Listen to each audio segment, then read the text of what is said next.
Hey there, this is Brad Finlayson from GamePoint. I'm here to present to you a Symetra game overview. The purpose of this video is to introduce you to the core mechanics and terminology of Symetra, so that when you play or watch the gameplay video, you'll have a better understanding of the arcane technology that is Symetra. Symetra is a strategy card game that uses glass beads to represent energy. Everyone has two pools of energy, an actual energy pool on their right and a potential energy pool on their left.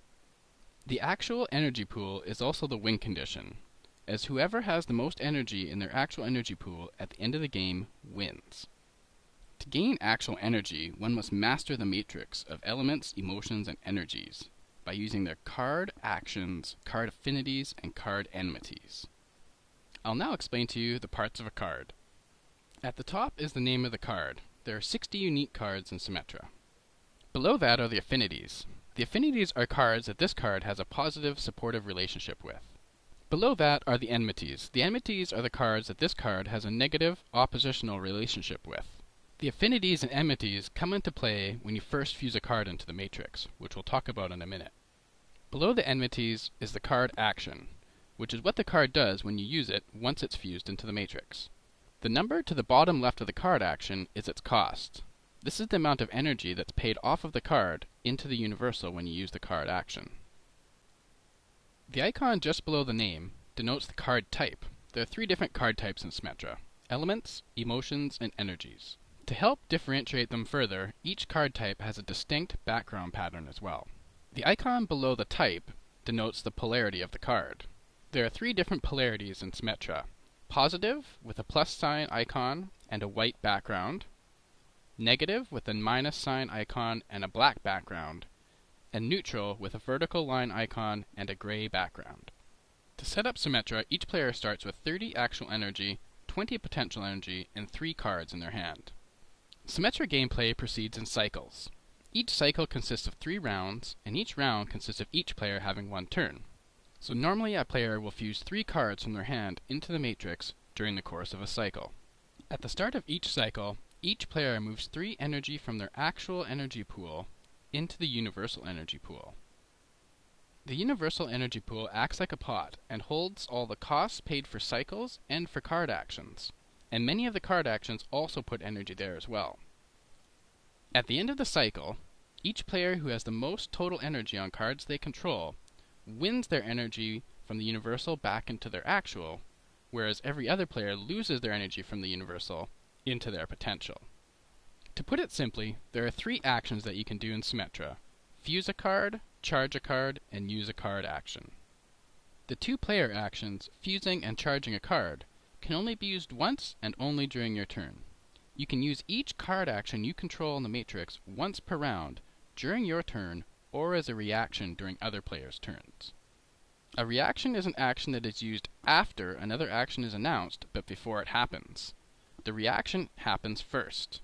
You can keep adding reactions into a chain reaction as many times as you want, as long as you only use each action once per round. At the end, the chain reaction explodes from the last announced action back to the first, and it is possible to cancel actions previously announced.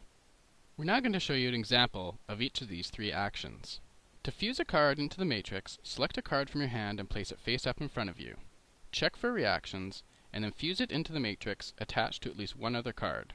Check for affinities and enmities with each adjacent card, and then lock it with 1 energy from your actual energy pool. In this case, we're going to fuse destruction next to creation, preservation, and pride. This is a very strong fusion, as the destruction card has affinity or enmity with 3 different cards. We'll now go over each one individually. Because destruction and creation are enmities, you knock 1 energy off of your opponent's creation card into their potential. Since destruction and preservation are also enmities, but because you control both of them, you get 1 energy from your potential on both cards. Since pride is a negative emotion card, and like all emotion cards, has affinity with all cards that it shares a polarity with, and since destruction is a negative energy card, pride and destruction have affinity, and therefore you get to move 1 energy from your potential onto destruction. After you've checked each adjacent card for affinities and enmities, you must lock your card with 1 energy from your actual. This completes the fusion process, which normally only takes a few seconds once you're familiar with the game. To charge a card, select up to 3 energy from your actual and move it in front of you. Check for reactions, and then move the energy onto one card you control in the matrix. In this case we're charging Destruction, but because Destruction got double affinities and a lock, we only have room for 2 more on the card since the capacity is 5. That's it for the charging process, which normally only takes a moment. Keep in mind that cards have a maximum capacity of 5 energy, and that at the end of the cycle, each player who has the most total energy on their cards wins their energy back from the universal, whereas each other player loses theirs. For this reason, you want to try to charge your cards to the maximum of 5, so that you can get a perfect score of 15 for the cycle. To use a card action, announce the card and any selections it requires. In this case, we're going to use Destruction to destroy Pride. You then check for reactions, and pay the cost in energy off of the card into the universal. In this case, the cost of Destruction is 4, and then follow the action's instructions. In this case, Destruction moves all the energy on the card, which is Pride, into the universal and puts the card into the discard. This completes the using a card action process and the gameplay overview. You now know the basics of Symetra, including energy pools, parts of a card, game flow, and the 3 different actions: fusing, charging, and using card actions. Please watch the gameplay video for a full, in-depth playthrough of a cycle, including all the strategies, tactics, and nuances in a high-level game of Symetra. Please let us know if you have any questions or types of Symetra videos you'd like to see us post.